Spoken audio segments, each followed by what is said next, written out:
성경 말씀은 오늘 민수기서를 보겠습니다. 민수기서 5장 11절부터 31절의 말씀인데요.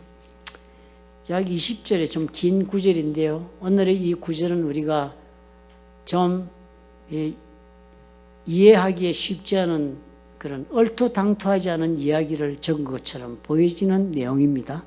그 내용을 제가 설명하기보다 우리가 다 한번 읽는 것이 좋겠다는 생각이 듭니다. 그래서 길지만 저와 한 절씩 교독하면서 여러분 내용을 천천히 생각하면서 읽어보시면 제가 두 번 다시 이 내용을 설명하지 않아도 그 내용을 여러분 기억할 수 있는 그런 간단한 내용이지만 좀 얼토당토하는 표현이 되고 있다 생각이 듭니다. 같이 한번 읽어보겠습니다. 교독합니다. 여호와께서 모세에게 말씀하여 이르시되 이스라엘 자손에게 말하여 그들에게 이르라.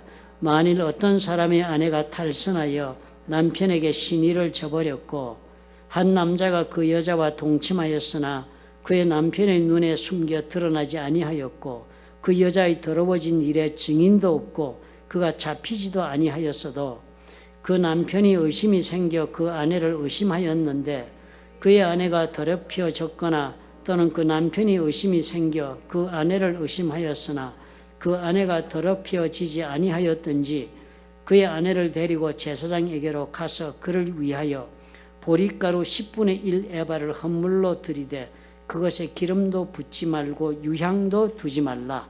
이는 의심의 소재요 죄악을 기억나게 하는 기억의 소재라. 제사장은 그 여인을 가까이 오게 하여 여호와 앞에 세우고 토기에 거룩한 물을 담고 성막바닥의 티끌을 취하여 물에 넣고 여인을 여호와 앞에 세우고 그의 머리를 풀게 하고 기억나게 하는 소재물 곧 의심의 소재물을 그의 두 손에 두고 제사장은 저주가 되게 할 쓴물을 자기 손에 들고 여인에게 맹세하게 하여 그에게 이르기를 내가 네 남편을 두고 탈선하여 다른 남자와 동침하여 더럽은 일이 없으면 저주가 되게 하는 이 쓴물의 해독을 면하리라. 그러나 네가 네 남편을 두고 탈선하여 몸을 더럽혀서 내 남편 아닌 사람과 동침하였으면 제사장이 그 여인에게 저주의 맹세를 하게 하고 그 여인에게 말할지니라. 여호와께서 네 넓적다리가 마르고 네 배가 부어서 네가 네 백성 중에 저주거리 맹셋거리가 되게 하실지라. 이 저주가 되게 하는 이 물이 네 창자에 들어가서 네 배를 붓게 하고 네 넓적다리를 마르게 하리라 할 것이요 여인은 아멘 아멘 할지니라. 제사장이 저주의 말을 두루마리에 써서 그 글자를 그 쓴 물에 빨아 넣고 여인에게 그 저주가 되게 하는 쓴 물을 마시게 할지니 그 저주가 되게 하는 물이 그의 속에 들어가서 쓰리라. 제사장이 먼저 그 여인의 손에서 의심의 소재물을 취하여 그 소재물을 여호와 앞에 흔들고 제단으로 가지고 가서 제사장은 그 소재물 중에서 한 웅큼을 취하여 그 여자에게 기억나게 하는 소재물로 제단 위에 불사르고 그 후에 여인에게 그 물을 마시게 할지라. 그 물을 마시게 한 후에 만일 여인이 몸을 더럽혀서 그 남편에게 범죄하였으면 그 저주가 되게 하는 물이 그의 속에 들어가서 쓰게 되어 그의 배가 부으며 그의 넓적다리가 마르리니 그 여인이 그 백성 중에서 저주거리가 될 것이니라. 그러나 여인이 더럽힌 일이 없고 정결하면 해를 받지 않고 임신하리라. 이는 의심의 법이니 아내가 그의 남편을 두고 탈선하여 더럽힌 때나 또는 그 남편이 의심이 생겨서 자기의 아내를 의심할 때 여인을 여호와 앞에 두고 제사장이 이 법대로 행할 것이라. 남편은 무죄할 것이요 여인은 죄가 있으면 당하리라. 아멘.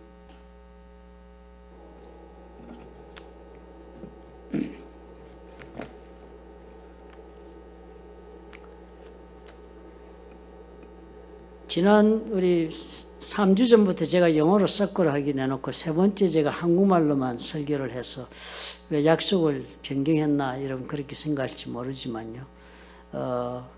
그 세 번째는 너무 내용이 길어가지고 제가 영어로 듣는 사람을 위해서는 영어 스크립트를 별도로 만들었었습니다.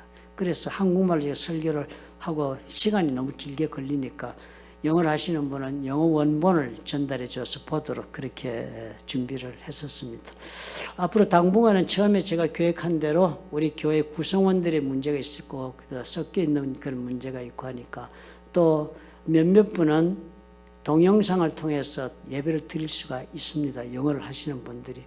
영어를 예배를 드리기를 너무나도 간절히 원하고, 그리고 또 그분들이 한국어로 우리 예배를 드리는 것과 동일하게 또 목장에서 모임도 합니다. 그러므로 제가 우리 여러분 조금 우리가 한국어 하시는 분 약간이라도 양보를 해서 설교를 한국어와 영어를 병행해서 그렇게 하도록 하겠습니다.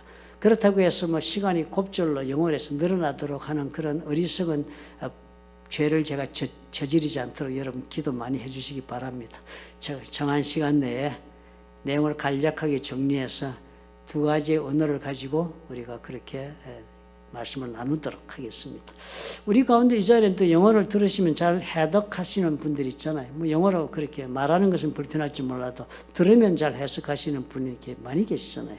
그러니까 저는 또 이득이 있을 수 있다. 왜냐하면 한국말로만 막 지나가고 말 이야기지만 한국말 한 번 하고 영어로 또 하니까 두 번을 들으시게 됩니다.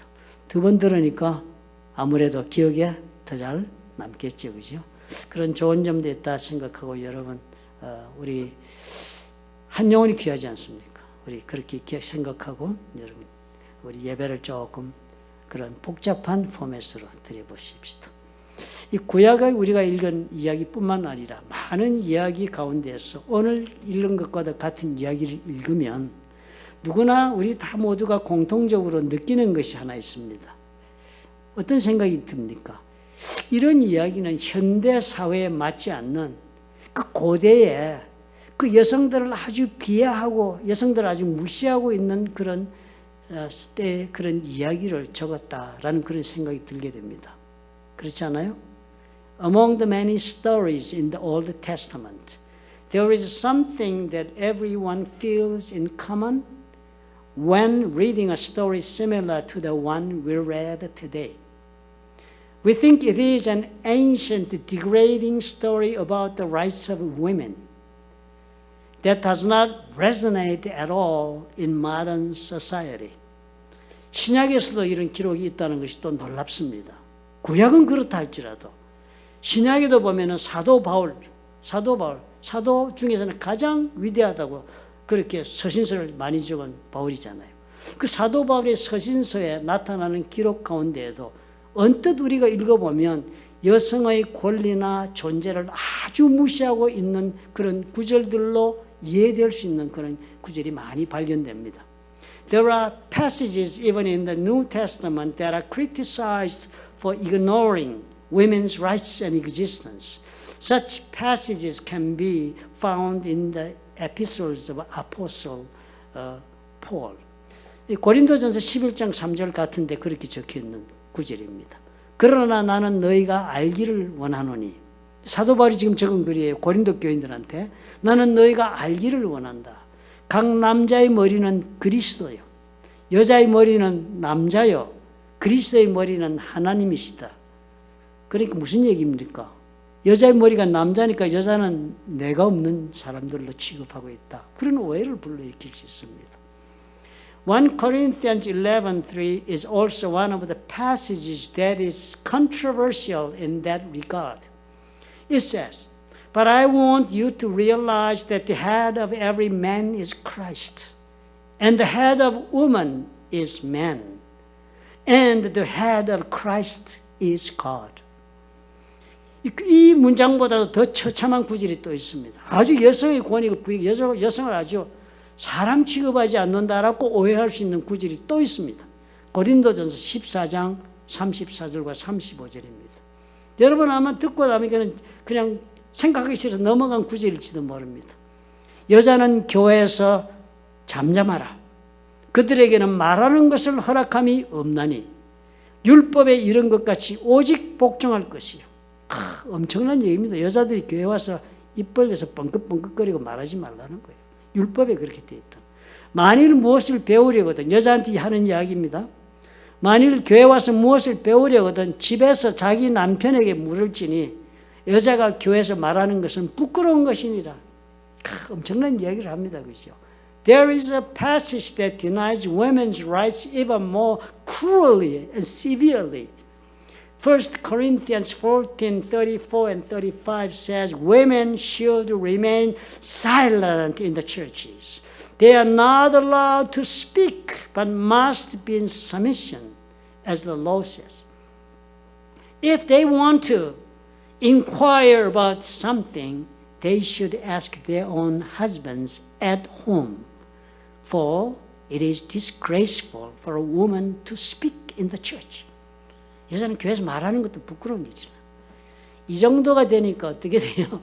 신약 이런 것만 우리가 읽어보면 그저 문자적으로 이것을 만약에 우리가 읽고 그대로 해석한다면요, 많은 사람들이 그렇게 얘기하는 것처럼 우리도 그렇게 얘기하는 사람이 되기 쉽습니다.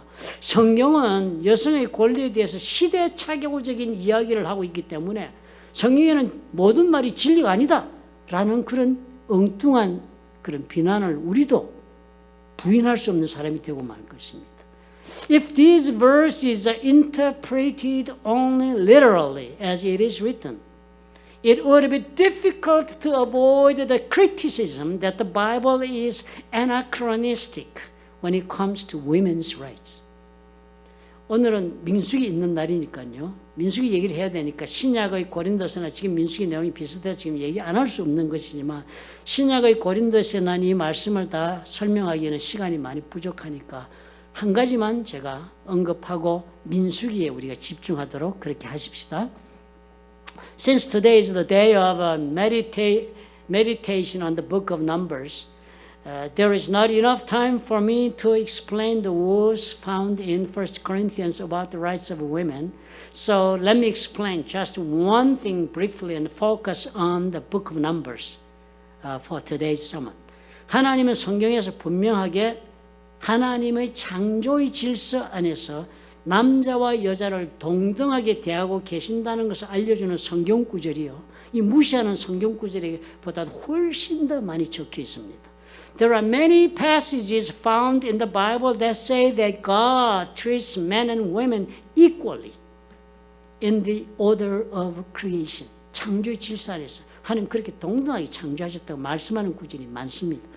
궁금해하실 것 같으니까 한 예를 들어보는 것으로 이 신약의 여권의 여성 권리 문제에 관한 공부는 우리가 오늘 한 구절만 보고 다음 기회로 우리가 넘깁시다.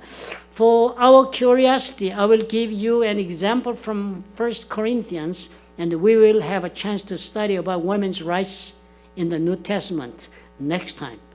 고린도전서 11장 1절을 보면 이렇게 이해할 수 있습니다. 이렇게 적었어요. 그러나 주 안에는 남자 없이 여자만 있지 않고 여자 없이 남자만 있지 아니하니라. 무슨 말씀인지 아시겠죠? 주 안에는 남자 그렇게 여자 무시하고 남자 하나 가지고 되는 일이 아니다. 주 안에는 둘 다 있다는 거예요. 이는 여자가 남자에게서 난 것 같이, 즉 아담의 갈비뼈에서 이브를 만드신 것 같이 남자도 여자로 말미암아 났음이라. 남자는 여자에게서 태어났다는 거예요. 똑같은 일이 벌어졌다. 그리고 모든 것은 하나님에게서 난 것이다. 갈비뼈에서 여자가 난 것이나 여자의 몸에서 남자가 난 것이나 그게 다 하나님 안에서 난 것이 사람에게서 난 건 아니다는 거예요. 그러니까 그 이야기가 뭐예요? 창조의 질서 안에서 여성과 남성은 대등한 가치를 가지고 있다는 거예요. 1 Corinthians 11 through 12. Nevertheless, in the Lord, woman is not independent of a man, nor is man independent of a woman. For as woman came from man, so also man is born out of woman. But everything comes from God. In God's created order, men and women have equal value and equal place in God. You just need to understand that there is a clear distinction only in the roles of man. 사람의 역할이 서로 다른 거예요, 남녀가. 우리 그까지만 이해하고요. 신약의 논쟁은 다음에 우리 합시다. 언제 좋은 시간 있으면 하나님이 얼마나 여자를 귀하게 여기며 동등하게 하는지는 그때 가서 이 문장들을 다 해석하기로 하고 오늘은 민수기로 돌아갑시다. Let's go back to today's book of Numbers. 시간이 없으니까. 본문의 이야기 우리가 읽은 거 보면 여러분 그렇죠. 남편이 자기 아내가 부정한 짓을 저질렀다고 확신이 들거나, 그렇지만 증거는 없는 거예요. 확신이 들었거나 아니면 혹은 의심이 들었을 때 분명히 뭔가 있다라는 의심이 들었을 때 어떻게 해야 하는가에 대한 법을 이야기하고 있습니다. The story in this text is about what a husband should do when he is convinced or suspects that his wife has committed unfaithfulness. 여자는 일방적으로 보니까 오늘 그렇잖아요. 여자는 일방적으로 남편의 의심에 대해서 느닷없이 불려가서 자기의 결백에 대해 스스로 입증해야 하는 그런 입장에 서게 됩니다. 남편이 의심만 해도 여자는 끌려가서 재산 앞에 서는 거예요. 그래서 요구받는 그 증명의 과정, 자기가 결백하다고 증명하는 그 과정을 우리가 쭉 읽었지 않습니까? 이 뭐 만들어 마시고 쓴물이 어쩌고 복잡한 얘기를 우리 읽었습니다. 사실 우리 눈에 보기에 이건 뭐예요? 대단히 논리가 없고 정당성도 없어 보이는 그런 원시적인 방법으로 여자를 궁지에 몰아넣고 그냥 막 결백을 막 서약하라고 몰아붙이는 거나 똑같아 보이지 않아요? 그죠? A woman is forced into the position of having to unilaterally prove her innocence against her husband's suspicions. So the required proof process appears very primitive to our eyes. We cannot agree with that. 민수기 5장 13절을 봅시다. 그게 바로 적혀 있어요. 여자의 더러워진 일에 증인도 없대. 그가 잡히지도 아니하였어도. 그러기는 아마 아닐지도 몰라요. 남편은 확실히 범죄했다고 그러지만 아내는 그렇지 않을지도 몰라요. 그 남편의 의심이 생겨 그 아내를 의심하였는데 그렇게 막 마음에 확신이 있는 경우든지 아니면은 마음에 의심이 생겨서 의심하든지 그의 아내가 더럽혀졌거나 혹은 더럽혀지지 아니하였든지 간에 관계없다는 거예요. 여자가 죄를 지었든 말든지 간에 그의 아내를 제사장으로 데리고 가서 세우라는 거예요. 참, 시시비비를 여자이고 옳고 그러고 이렇게 가리도록 한 것입니다. 그래 엄청난 사건 아닙니까? 그죠? 단순한 의심이라도 여자는 그 의심에 대한 재판을 받도록 한 법이니까 이거 대단히 여자에게 불리한 불공정한 법입니다. Let's look at number 513. It is written, and her impurity is undetected. We gotta notice on the words what it says, undetected. Since there is no witness against her and she has not been caught in the act. In our modern law, if there is no witness, nothing can be proven to be wrong, right? Or if he's jealous and suspects her even though she is not impure, then he is to take his wife to the priest. It seems very unfair that a woman was brought before a priest for trial based on the mere suspicion of jealousy without any clear evidence. 이 말씀을 우리가 그렇게 해서 이해하기 위해서는요. 여자가 불리한 법 이런 것이 내용이 사실은 뜻하는 것이 아니기 때문에 이것을 우리가 제대로 묵상하기 위해서는 먼저 지금 이 글을 받고 있는 민수기의 사람들의 입장을 우리가 고려해 보아야 합니다. To properly understand these words, we must consider Israel's unique and special position, different from other nations. 입장이 다른 거예요. 지금 이 사람들 어디 있습니까? 광야에 있습니다. 민수기 이 사람들은. 이 사람들이 나중에 가나안 땅에 가면 이스라엘 사람들은 뭐예요? 가나안에 있는 이스라엘은 서로 입장이 다릅니다. 광야에 있는 이스라엘 사람과 광야에 있는 이스라엘 사람 서로 입장이 다릅니다. Their positions when they were in the wilderness from the position when they were in the Canaan are different from each other. 서로 다른 거예요. 왜 다른가 하면 첫 번째 그 특징이 뭔가 하면은 지금 이 광야에서는요. 그들이 행군하는 가운데 거룩한 하나님을 모시고 지금 행군하고 있다는 것이 다른 점. 가나안 땅은 안 그랬잖아요. 성막 짓고 성전 있으면 어디든지 자기 원하는 곳으로 흩어져 살았습니다. 그래 지금은 어떻게 해요?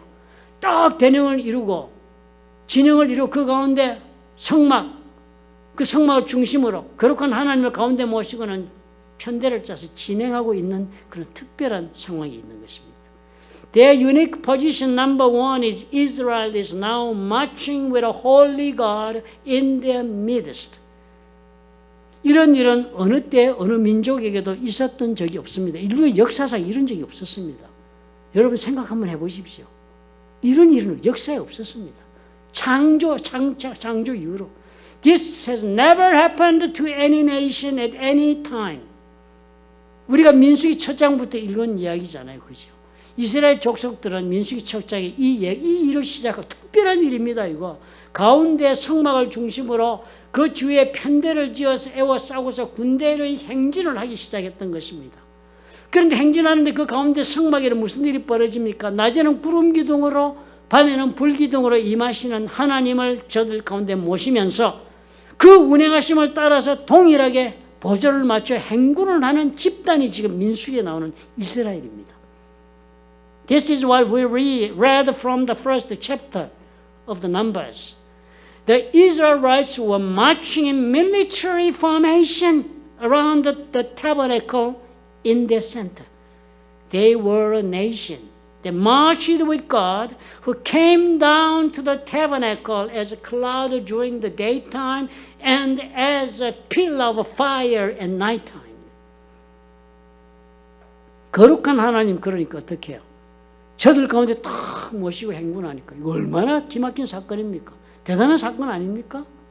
저와 여러분이 살아가는데, 우리가 정말 매일매일 사는데 여러분 직장이나 아니면 학교에 공부하거나 뭘 하시는데 하나님 옆에 딱 같이 행군을 해주면, 같이 일해주시면 이거 대단한 사건 아닙니까? 하나님께서 함께 하시며 행군한다면 누가 그 사람을 대적할 자가 있겠습니까? 해결하지 못할 문제가 어디 있겠습니까? 엄청난 복이 아닐 수가 없습니다.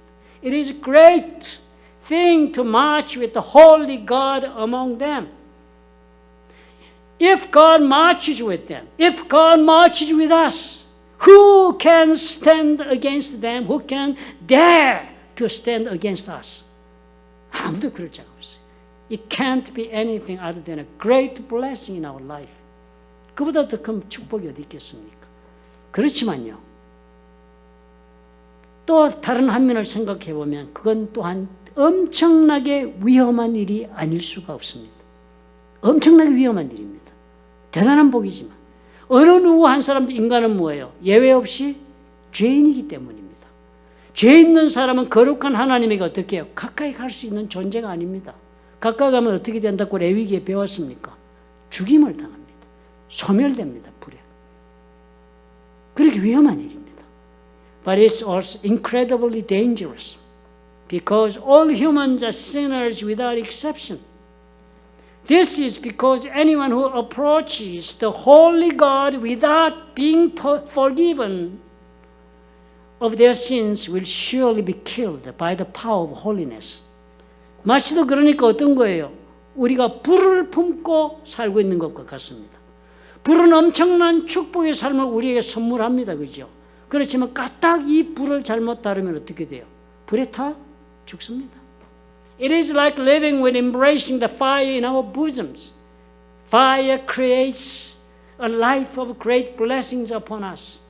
However, if you make a mistake once, just once you make a mistake with dealing with the fire, that will be good enough for you to be destroyed by fire. 그러므로 예수님께서 이 땅에 오시기 전에 성경의 모든 말씀은요, 이런 점을 우리가 염두에 두고 해석을 해야 합니다. 예수님 오시기 전에는요, 이 거룩한 불 잘못 따르면 우리는 죽음을 당한다는 거예요. 모세의 두 아들도, 아론의 두 아들도 죽지 않았습니까? Therefore, the words of the Bible before the coming of Jesus must be interpreted with this point in mind. 그게 특별한 그들의 민수기에서 입장입니다. 거룩한 하나님 바로 저들 가운데 진행하고 있는 겁니다. 두 번째 특별한 점은요, 이 거룩한 하나님이 이스라엘에게 언약의 하나님이 되고 있다는 겁니다. 언약의 하나님. 하나님이 누구에게나 다 언약을 주신 거 아닙니다. 하나님은 하나님의 자녀도 우리에게 언약을 주셨겠지만 하나님은 다른 하나님을 믿지 않는 사람들에게 언약을 주시지 않았습니다. 이스라엘 외에는 그 당시에 언약받은 사람이 없습니다. 하나님이 약속하지 않았습니다. 축복하시겠다는 약속은 이스라엘만 했어요. Israel's unique and special position number 2 is the Holy God is also the God of covenant to Israel. 하나님께서 이스라엘과 아브라함을 통해서 언약을 맺으셨잖아요. 그것을 지금 민수기에서 저들 가운데 그 약속을 다 이루시기 위하여서 애굽에 데리고 나와서 지금 광야에 생군해가지고 가나안 땅으로 가는 이것이 언약을 다 이루시기 위해서 하나님 지금 이거 하고 있는 것입니다. 왜 이걸 해요? 약속했기 때문에. 하나님 약속을 변개치 않으시기 때문에. 그 약속 다 이루려고 지금 민수기에서 지금 거룩한 하나님이 그 가운데 오셔가지고는 이 부대를 끌고 가고 있는 특징이 있다는 것입니다. 그러니까 그렇게 언약 가운데 이들이 행군하는데 이들이 살고 있는 이들의 삶이요, 하나님의 언약의 백성이기 때문에 이스라엘에 있어서도 하나님은요, 이 하나님과의 언약 말고도 이스라엘에서 또 다른 언약의 관계가 저들 가운데 있음을 알려주십니다. 남자와 여자의 혼인으로 이런 가정이 언약 관계에 있다고 알려주십니다. Because God made a covenant with Abraham, He is now present among them and marching with them as written in Numbers. For Israel, in addition to the covenant relationship with God, there is another covenantal relationship they have. It is marital relationship, forming their family between a man and woman. 그래서 예수께서 말씀하시기를 마태복음 19장 6절에서 말씀하신 겁니다. 그런즉 이제 둘이 아니요 한 몸이니 그러므로 하나님이 짝지어 주신 것을 사람이 나누지 못할지니라. 나누지 못할 이유가 있다는 거예요. 하나님이 그 가운데 계획을 가지고 운행하는 약속이 있다는 거예요. So Jesus said this in Matthew 19:6. So they are no longer two but one flesh. Therefore what God has joined together let no one separate. It is said that God paired man and woman together because He had a promise to fulfill. Special plan based upon His promise. 이 두 가지 점, 거룩하고 언약으로 지금 인생을 끌고 가고 있는 하나님의 특징, 이 두 가지 점, 이것이 지금 그 두 가지 점을 가지고 지금 저들 가운데 계시면서 행군하고 있다. 그래서 그 언약을 이루시기 위해 지금 행군하고 있다는 이 두 점을 염두에 두고서 이 오늘 우리가 읽은 민수기를 묵상해야 한다. These 2 points, Holy God is marching in the midst of Israel. And second, the reason is that God wants to fulfill the covenant He made with them. With these 2 points in our minds, let us meditate on today's text. 그래서 해석을 할 때요, 첫 번째 우리가 기억해야 할 것은 언약 관계에서 발생하는 어떤 죄든지 그 죄는요, 다 영적인 문제라고 봐야 한다는 거예요. 언약 관계에서. 하나님과의 언약 관계에서 일어난 건 물론 영적인 죄라고 합니다. 그러나 하나님이 언약을 두고 세운 부부관계에서나 가정에 있어서 그 언약으로 세워진 거기서 생기고 있는 모든 죄된 문제들이나 모든 하나님의 뜻에 어긋나는 문제들은 다 어떻게 해요? 하나님 앞에 가져오는 영의 문제로 봐야 합니다. 영적인 사건으로 보고 처리해야 한다라고 가르칩니다. Sin is covenant relationship must be Sin in covenant relationship must be regarded as a spiritual matters. 그게 그냥 사람과 사람 사이의 그런 문제가 아니다는 거예요. 단순한 간통의 문제나 뭐 의심의 문제나 이런 것이 아니라 이것은 하나님 앞에서 보아야 할 영적인 문제로 보라. 그래서 데리고 오라는 겁니다. 그러니까 민수기 5장 15절에 그의 아내를 데리고 제사장으로 와라. 그리고는 하나님 앞에 세워라. 아내에게 부정이 실제 있었어도 또 아니면 단순한 의심이 생겼다 할지라도 사사로이 남편의 뜻대로 처리할 수 없도록 했습니다. 이거 그 당시 사회적인 법에 어긋나는 법입니다. Let's look at Numbers 5:15. It says, Then he is to take his wife to the priest. Even if there was a wife's infidelity or even if there was a simple suspicions, the husband was not allowed to deal with his wife according to the husband's wishes. 그 당시 율법적인 사회니까요. 얼마든지 가부장적인 남성 위주의 사회니까 남편은 약자인 여성에게 얼마든지 횡포하게 권리를 행사할 수 있었던 때였습니다. 명백한 간음죄를 저질렀다면 그런 확신하에서는 저들은 얼마든지 율법에 따라서 돌로 쳐 죽이던 그런 율법을 남용하던 사회였습니다. 그런데요, 그런 때에 지금 주어진 민수기법인데 민수기 5장 29절 32절은요 전혀 다르게 법을 해석하고 적용하도록 지금 우리에게 알려주고 있는 거예요. In the society of Mosaic laws and in the time of patriarch, male dominant society, it was difficult for the rights of women to be protected. It was a time when a woman had committed adultery, they would stone her to death. without any double question. But surprisingly, Numbers 5:29 through 31 interprets and applies the law like this, which is different from Leviticus. 29절부터 31절 한번 읽어보겠습니다. 이는 의심의 법이니 아내가 그의 남편을 두고 탈선하여 더럽힌 때나 또는 그 남편이 의심이 생겨서 자기 아내를 의심할 때 여인을 여호와 앞에 두고 제사장이 이 법대로 행할 것이라. 그 법이 어떤 법인지 우리 읽었죠. 복잡다단하게 약가라 만드는 거예요. 남편은 무죄할 것이 여인은 죄가 있으면 당하리라. 이 법이 무슨 법인가 하니까 의심의 법이랍니다. 영어로는 이렇게 적어져요. 질투의 법이라고 영어는 번역합니다. This then is the law of jealousy. When a woman goes astray and makes herself impure while married to her husband, or when feelings of jealousy come over a man because he suspects his wife. The priest is to have her stand before the Lord and is to apply this entire law to her. The husband will be innocent of any wrongdoing, but the woman will bear the consequences of her sin.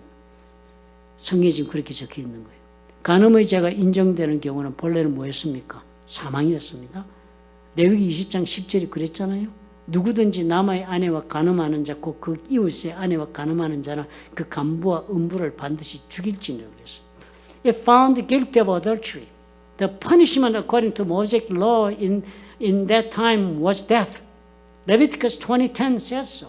If a man commits adultery with another man's wife, with the wife of his neighbor, both the adulterer and adulteress are to be put to death. 그런데 오늘 이 민수기 법은 뭐라 그래요? 의심의 법이라고 말하는 이 법의 판결은 어떻습니까? 죄가 설령이 있다 할지라도 그 죄의 집행을 남편의 손에 맡기지를 않았습니다. 획기적인 사건입니다. 그죠? 획기적인 조치예요. But what about the ruling of this law in the book of Numbers today, which is said to be the law of jealousy, it says. Even if the wife was guilty, the priest did not leave judgment in the hands of her husband. 하나님 앞에서 직접 자신의 정직에 대한 판단을 하나님으로부터 받도록 조치한 법입니다. The woman was made to be judged. Her honesty directly before God, by God also. 그렇지 않았다면 아마도 그 당시 남편은요, 가부장적인 그 권위와 체면, 그런 것도 아내에 대한 질투하고 막 믹스가 되고 이런 복잡한 감정이 분노가 폭발해가지고 엄청난 폭력을 아마 아내를 해칠 수 있는 때가 그런 때였습니다. 하나님께서 가혹한 이 율법의 판결이요, 율법의 이 가혹한 판결이 남용되지 않도록 마구잡이로 그냥 힘 있는 자의 도구가 되지 않도록 하기 위해서 여인을 입장을 보호하기 위해서 주신 법이 의심의 법이다. 그렇게 우리가 볼 수가 있는 것입니다. 오늘 이 내용을 보니까요. Otherwise, if the husband's patriarchal tyranny at the time was intertwined with the feelings of jealousy, the woman could have suffered tremendous violence in those days. In that respect, the law of jealousy can be said to be God's law of protect the vulnerable woman from the harsh abuse of the Mosaic law. 하나님께 세우신 가정이잖아요. 그렇기 때문에 남편의 의심이나 아니면 설령 아내의 부정한 행위가 있어서 불화를 겪게 되는 원인이 무엇이든지 간에 모든 그 가정에서 생기고 있는 문제는 죽이고 살리고 서로 그러지 말고 제사장에게로 가져오라. 하나님 앞으로 가져오라. 그러는 것입니다. 왜? 지금은 거룩한 하나님 우리 가운데 있기 때문에. 그 하나님의 약속을 가지고 너희들의 삶을 이끌어가고 있기 때문에 하나님 앞으로 가져오라는 거예요. If the family that God has built is experiencing any discord due to the husband's suspicions or the wife's unfaithful behavior, all these problems should be brought to the priest. God tells Israel to bring all the problems before God to the God, under the authority of God. 가정의 불화를 어떻게 해요? 당사자들이 아니라 영적인 문제로 하나님의 권위 아래서 해결받도록 한 것입니다. God treated a family discord between husband and wife as spiritual matters to be solved under the authority of God, not by their knowledge or experience or through their hands. 하나님은 언약을 지키시는 신실한 하나님이시니까요. 이스라엘 백성들이 하나님이 맺어주신 부부관계에서 일어나고 있는 모든 범죄는 언약을 파괴하는 하나님에 대한 심각한 죄가 되니까 하나님의 권위 아래서 해결하도록 해야 한다. 지금은 그런 때다라고 알려주는 것입니다. Since God is God who keeps the covenant, covenant is ongoing now, right? In the wilderness. They're heading to the promised land to fulfill the covenant of God. They're living in those days. In those days, the Israelites' sin of adultery in their marital relationship is a sin against God that breaks the covenant. So God wants to deal with him, with the people directly under his authority. 오늘 얘기는 그런 얘기예요. 어떤 문제든지 간에 당사자의 손에 맡기지 않는다. 하나님 앞에 가져와서 하나님의 권위 아래서 해결을 보라. 우리들의 결혼 생활 그리고 젊은 분들의 부부 생활 여러분 어떻게 하십니까? Then how is our marriage life and our marital relationships you are going through now? 남편의 질투의 의심 아니면 뭐 다른 서로의 의견의 다툼 혹은 또 어느 한쪽의 부정 어느 한쪽의 실수 잘못 어리석은 행동 이런 것들로 가정의 폭력 가정 폭력으로 파괴되고 있는 가정이 한둘이 아닌 거 우리가 잘 알고 있지 않습니까? 가정 폭력이 얼마나 지금 많이 벌어지고 있습니까? 언어의 폭력, 부부간에. 언어의 폭력, 그 육체적인 폭력에 버금가는 폭력입니다. 그죠? We know that there are countless families that are being destroyed by domestic violence, whether due to a husband's suspicion of jealousy or one party's infidelity or any kind of discord in their opinions in the marriage life. 가정폭력을 미국의 법으로도 그 피해자를 보호받도록 그렇게 조치하고 있습니다. 그렇지만 그 법 자체로는 결코 가정폭력으로부터 그 가정이 회복되지는 못합니다. The victim of the domestic violence is protected by American law, but it can never help to restore the broken family. 오늘 민수기의 이 의심의 법은요. 놀랍게도 이 고대 2000년 전의 법인데도 불구하고 지금의 법보다 월등하게 그 모든 가정에 생기는 문제를 제사장 앞으로 가져오게 해서 가정폭력과 파괴로 가정이 무너질 수 있는 그 근거를 하나님의 권위 아래에서 해결을 받도록 하나님이 조치하고 있다는 사실이 놀라운 것을 우리가 오늘 본 것입니다. The law of jealousy in the book of Numbers, however, is surprising. In that it brings husband and wife before the priest so that the causes of domestic violence and the domestic destruction can be resolved under the authority of God and by the grace of God. 언약으로 세워진 가정이니까요. 하나님이 지금 민수기에 끌고 가는 이 가정들은 목표가 있어 계획 가운데 지금 끌고 가고 있는 가정이거든요. 그러니까 이 가정이 깨어지게 놔둘 수 없는 것입니다. 이 가정이 뭐 잘못 있고 죄했다고 해서 망하고 깨뜨려지고 그리고 없어지는 것을 하나님 원하지 않으시는 것입니다. 하나님 약속을 이루시고 싶어 하시니까. 그리고 어떻게 해요?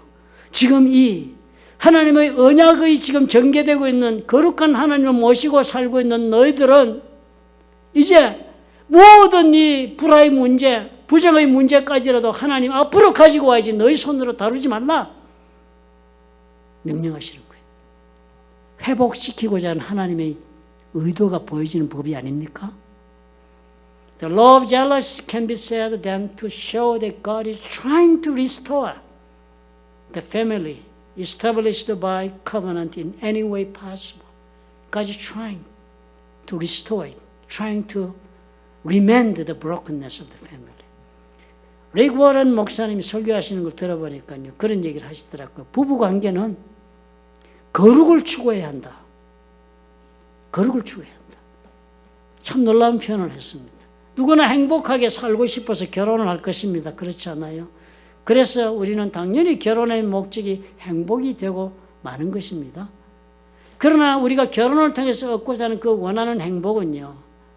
하나님 앞에서 거룩한 삶을 우리가 추구할 때 그때 얻어지는 부산물이지 그 결혼의 행복이 결혼 생활의 목적이 될 수는 없다는 것입니다.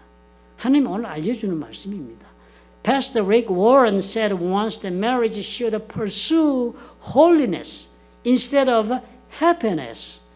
Everyone gets married because they want to live happily together forever. That led people to pursue happiness as a goal in their marriage life, isn't it? We did. Happiness became the purpose of our life. 지금 우리 다 그렇게 살고 있지 않아요? 혹시나? However, happiness in marriage is a byproduct, 부산물이요. Byproduct of pursuing a holy life together before God and can never be itself the goal. 절대로 목적이 될 수는 없는 거예요, 행복이. 거룩을 추구하다 살다 보면은 행복이 열매가 맺히는 거예요. 부산물로 생기는 거예요. 그리스도인 우리는요, 우리는 어떤 사람들입니까? 우리의 신분은 우리가 믿는 예수 그리스도께서 우리가 하나님의 자녀가 되어 살 수 있다는 약속을 주셨습니다. 그렇죠? 우리는 그 약속을 믿고 언약 가운데 우리 가운데 우리 성령을 보내셔가지고 성령이 우리를 인도하여서 하나님이 계획하신 삶을 다 살도록 그렇게 은혜 가운데 지금 살아가고 있는 삶이 그리스도인 우리의 삶입니다. 그렇지 않아요? 성령께서 들어오셔서 거룩한 하나님의 영이 내 속에 들어와서 예수 그리스도께서 내가 믿으면 이루어주겠다고 약속하신 그 약속을 다 이루시려고 내 삶을 지금 인도하고 있는 것이 오늘 우리가 살아가고 있는 영적 여행의 길입니다. 우리가 딱 지금 어디 와 있습니까? 민수기 광야의 길을 걸어가고 있습니다. As Christians, we are people who live with the Holy Spirit sent by Jesus Christ in our hearts. Like Israel in the book of Numbers, like Israel in the wilderness, the Holy Spirit of God lives within us, among us, taking our bodies as His holy temple. 그러니까요, 우리 부부 관계에서나 가정생활에서 세상의 법도와는 구별된 거룩함을 우리가 추구해야 합니다. 성령께서 우리 가운데 계시니까요. 부부간의 행복이 우리의 목적이 아니라 거룩함을 추구해야 되는 이유가 거기에 있는 것입니다. 그럴 때 어떻게 해요? 하나님의 영이 우리 가운데 성전상 계시니까요. 그 하나님께서 우리 가운데 계신 하나님께서 역사하시는 거예요. 민수기 하나님이 얼마나 크게 역사했습니까? 광야에서 메추라기 보내고 만나 보내고 얼마나 많은 기적을 행하셨습니까? 그들이 하나님 앞에 그렇게 걸어가니까. 그와 마찬가지 우리를 향하여 가지고 계신 하나님의 그 계획이 민수기의 저들의 삶에 하나씩 둘씩 기적적으로 펼쳐지듯이 우리의 삶 가운데서 그렇게 펼쳐나갈 것입니다. Therefore, in marital relationships, in your family life, we must pursue a holy life that is distinct from the laws of the world. When we make those choices in our lives, when we choose to live a holy life, God will start to unfold His hidden plan in our lives. And He will make our life to be the best version He has planned from the very beginning when He sent us to this world. 그래서 하나님께서는 우리 인생에 계획하신 모든 계획을 우리 살아생전에 주님께서 다 펼쳐 보이시는 일이 벌어지시는 것입니다. 오늘 우리가 그것을 꼭 깊이 묵상합시다. 민수기 때의 사람들은 거룩한 하나님, 약속의 하나님의 이끌림을 받는 삶이 우리와 동일하다. 거룩한 성령님, 예수님의 그 계획 속에 우리 삶을 이끌림 받고 있다. 우리의 삶 가운데도 민수기처럼 그 기적은 펼쳐질 수 있다. 여러분 믿으시면 아멘 하시기 바랍니다. If you believe, say amen. 기도하겠습니다. 살아계시고 역사하시는 좋으신 하나님 아버지, 얼마나 큰 은혜를 우리가 입었습니까? 참으로 거룩한 하나님의 영이신 성령께서 우리 가운데 와 계시다니요. 내 육체 가운데 와 계시면서 나의 육체를 성전 삼으시고 우리 가운데 거하셔서 주님 성전이 우리 모두를 다 아버지와 교회를 이루시고 우리 가운데 역사하시는 이 약속을 우리가 받고 사니 아버지 얼마나 감사한 기적입니까? 우리가 참으로 이런 거룩한 하나님, 우리가 예수를 믿음으로 우리 가운데 하나님은 계획을 가지시고 우리의 인생을 아버지와 전개 나가고 계시는 그 역사를 우리가 이제 하나님의 그 거룩하시고 언약의 하나님이신 그 능력의 손으로 우리가 볼 수 있게 주님 허락해 주시니 감사합니다. 믿음으로 걸어가게 도와주옵소서.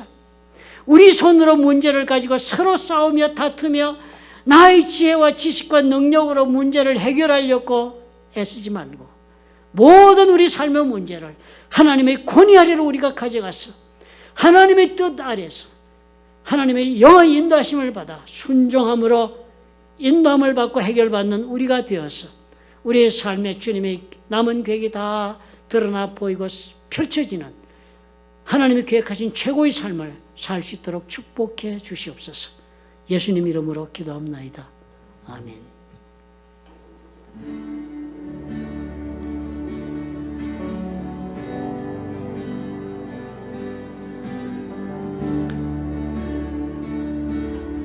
같이 고백하십시다. 주께 두 손 모아요. 주께 두 손 모아 비나니 그 신 은총 베푸사 밝아오는 이 아침을 환히 비춰주소서. 오 주 우리 모든 억울을 보혈의 피로 씻기어 아멘.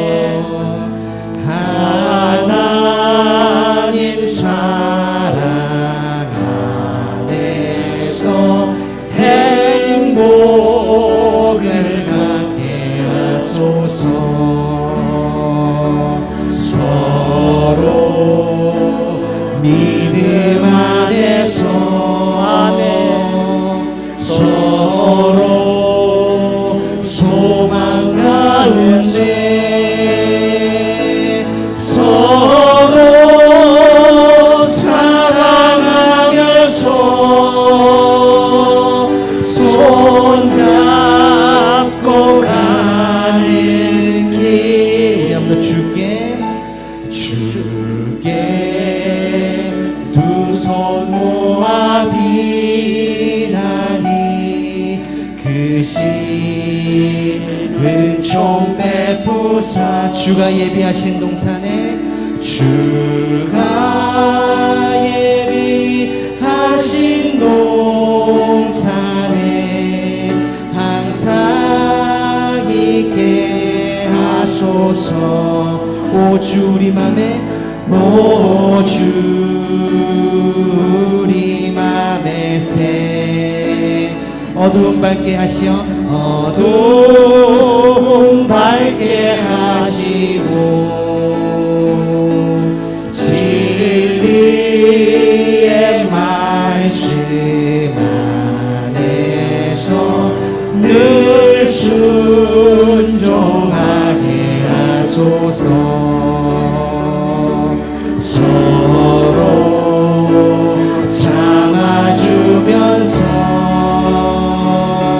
서로 감싸주면서 서로 사랑하면서 주께로 가는 길. 오 주 사랑의 종소리가 사랑의 종소리가 이 시간 우리 모두를 감사하게 하여 주소서.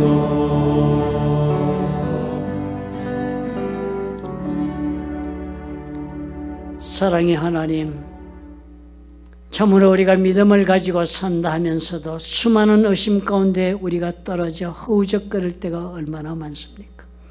우리가 의심에 빠져 우리 혼자만 아버지의 고통당하는 것이 아니라 우리의 그 의심 때문에 우리는 우리의 가장 사랑하는 사람에게 상처를 주고 아픔을 주며 영적인 폭력과 정신적인 고통을 선물하고 사는 적이 얼마나 많습니까? 아버지, 오늘 말씀을 통해 우리가 새로워지기를 원합니다.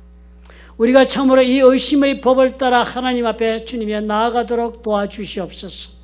인간의 손으로 이 문제를 들고 우리가 서로 부딪히며 서로가 갈등하며 해결하며 살아가려고 몸부림치는 대신에 무엇이든지 우리 하나님 앞으로 가져가서 우리 하나님의 말씀의 권위 아래에서 해결받는 영적인 아버지요, 해결책을 구하는 성도들이 될 수 있도록 축복해 주시옵소서. 이런 마음의 결단을 가지고 오늘 하나님 앞에 일어서서 세상을 향하여 나아가는 하나님의 사랑하는 자녀들과 그들의 생업과 가정 위에, 그리고 이 동영상을 보고 하나님 앞에 마음에 결단하고 있는 주의 사랑하는 자녀들 위에 우리 주 예수 그리스도의 무한하신 은혜와 아버지 하나님의 극진하신 사랑과 보혜사 성령님의 교통하심이 지금부터 영원토록 함께 하시기를 간절히 축원하옵나이다. 아멘.